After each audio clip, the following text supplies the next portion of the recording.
brain is the most powerful weapon in the world. Once you put away your phones and your computers and all that we have nowadays, yeah, it's great. We're up to date. But your brain is the only thing you have when you're going through depression, when you're going through hard times, when you're going through death, real life. You can't Google that, man. You're alone. You're alone. You may have a shrink you're going to, you may have a best friend you're going to, but there's 24 hours in the day where you're alone in this brain, and your brain is talking to you in all kinds of ways, and it wants to control you and pull you in these different pockets. If you can't control your own brain and your brain controls you, you got to tell your brain where you want to go and how you want to go and how you want to get there. You got to control it. If not, it's over. What existed for me was, okay, man, how am I going to make this work?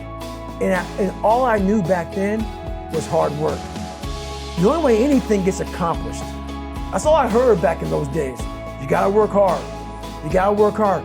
I'm not getting I can't get this paragraph. I can't remember what the f***'s in this paragraph to pass this test to get in the military. Read again. Still not getting it. Read again. But if you're not getting it, write it out. And that's how I started learning. Okay, well, I got to write out everything I do. And then write it out again. And write it out again. And guess what happened? I got it. I can't swim. I'm negative buoyant. Go back again. I can't swim. Go back again. Go back again. Go back again. I got it. I realized if I keep going back and going back and going back until this just becomes, your mind will say, okay, we're going to figure it out, because he is not going to stop. It's not like I'm going to try one more time. No, it's just like alarm clock goes off, boop, we're going back. I can't read right, we're going back. I gave myself no way out, and my mind realized that. And said, okay, we're going to adapt and overcome now. Like a lot of people say, trying hard. Your mind knows, man. You know, this guy's bull, man, this guy's lying. There's no truth behind it. When I was in Navy SEAL training, people go, how were you there for 18 months? The program was only 6 months long. You were in 3 hell weeks in 1 year. No one's ever done that. How did you do that? I talk about the new norm. When I lived in a $7 a month place and I was growing up for a short period of time, I loved it. I didn't know any different. That was my norm.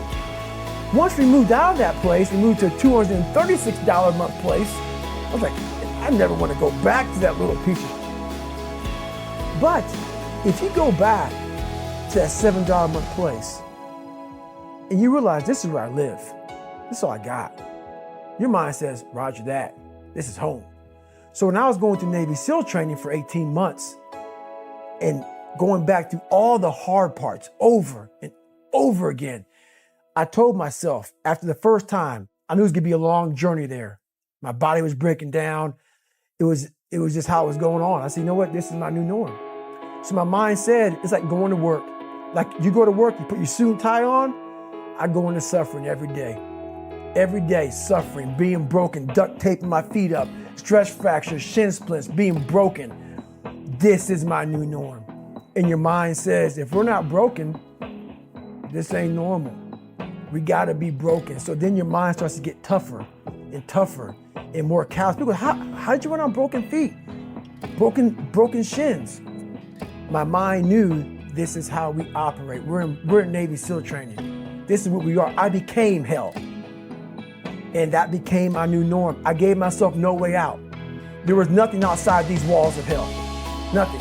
I loved God, but for a short period of time, I became the devil, because that was hell.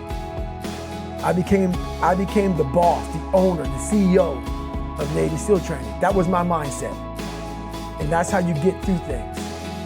You immerse yourself wherever it is, and you become that. You become that and give yourself no way out. When I was 297 pounds and I was fat as hell trying to be a Navy SEAL, the scariest thing in the world to me, even to this day, was that could have been the rest of my life. I thought then I was trying hard. That's the scariest thing in the world. I thought then 297 pound, working for Ecolab, spraying for cockroaches, making $1,000 a month. I thought that was me at my 100% potential. Come to find out, a few years later, I wasn't anywhere near that. 106 pounds less, graduate Navy SEAL training, went on to do all these other things. Looking back on that, that was me trying hard.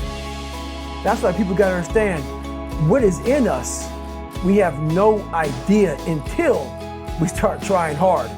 And I mean really trying hard, where you're obsessed with, hey, this is my new norm. My new norm is that, wow, this isn't always fun. It's not always meant to be fun. And that's when you know you're trying hard. People hear my story and think this guy's sadistic. I realized how the brain works. I figured out how the brain works. I'm a scared kid, and that's what gives me so much power. I had no foundation, and I built this off of just researching the mind. The feeling you get is basically invincibility. You realize that you can't do it all the time. When you need to do it, I know I can go to a place that I can live in. And when you know that you can run on broken legs, and you can do certain things that a lot of people can do, but they're not willing to do, this power, this sympathetic nervous system of fight or flight, and you're fighting, it gives you this charge of energy of when you're sitting there at 3:30, 4 o'clock in the morning, and you're duct taping your feet up because they're broken, and you're doing it by yourself, and you're going through arguably one of the hardest training in the world. And these guys, most of them are healthy, and you're going through it broken, and you're already at a disadvantage, but you're still there. You can feed into that and tap into that for a lot of power. But if you look at it, well, I'm broken, man. Like, I'm not gonna make it. But if you look at it as, man, I'm broken and I'm still here. And I'm fighting, and I'm gonna find a way to get through this because I have no other place to go. It gives you a lot of power. When things start to suck really, really bad, my brain and a lot of people's brain, they don't go to your dad beating you up. Your brain says, we gotta get out of here. This is miserable. So anger goes away a lot of times when you're suffering because your brain just says, we gotta run, we gotta go. So that anger is not popping up saying, oh, I'm gonna show them, I'm gonna show those people. No, there has to be a much deeper. When I say deeper, it has to be down to mineral soil. It has to be down to that nice mineral soil where nothing can burn. You can't burn dirt. So it has to be down that low, that literally is something in you that's at the core of your soul. But you don't find it unless you spend a lot of time with what you want to be in life. I can't give that to you. Right. You can't give it to somebody. When you find your true passion in life, and my passion for me when like, oh, I want to be in Navy SEALs, Army, I don't give a shit. I want to serve my country. I want to be someone that I'm proud of. I want to look at myself in the mirror because I was so disappointed. That accountability mirror I talk about, I was so disappointed in what I saw every day. I wanted everybody to love David Goggins. And a lot of people did. I didn't love myself. But I knew a lot of us want to find peace first. So people say, man, you always talk about this suffering and pain. I'm at peace right now because I went through that. You don't find peace first. If you do, Merry Christmas. More power to you. More power to you. I found peace on the opposite end of finding myself. And no one really finds themselves without going through trials, tribulations, suffering, accountability. And accountability is suffering.